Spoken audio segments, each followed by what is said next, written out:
All right, there you go. So now I have all three holes done with my string. And what I'm going to do is I am going to take my um, post-it notes or markers, page markers, and I'm going to kind of divide up my sketchbook. So everyone will need to do this, whether or not you are making your own or you're using one you bought from a store. So our sketchbooks are going to be used for kind of three different purposes.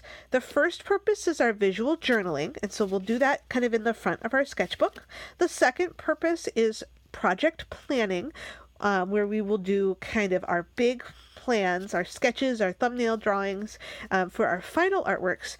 But before we'll do that, we will also use these for kind of small scale practice artworks, or just kind of sketching or drawing of images that we're seeing in the lessons. So three different kinds of things. So we're going to have at least two different sections. You could put two sections together if you like.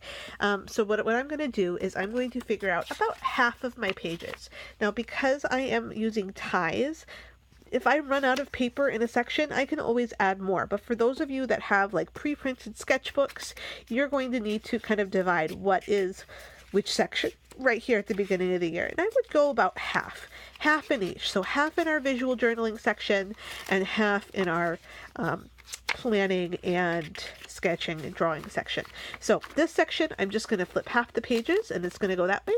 I'm going to grab one of these little tags and I'm going to put it right at the top. And remember, if you don't have tags, you could also use masking tape. You just would make a little folded over. So if this was a piece of masking tape instead, all I would do is I would fold it over.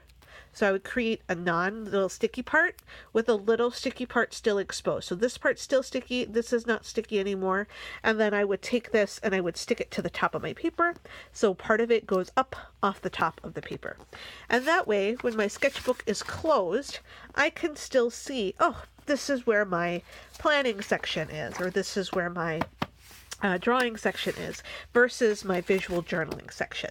And as you work through your visual journaling section and you get 5 or 10 pages in, you might find it helpful to give yourself one of these at wherever you left off, kind of like a bookmark. But that's totally up to you if you want to do that.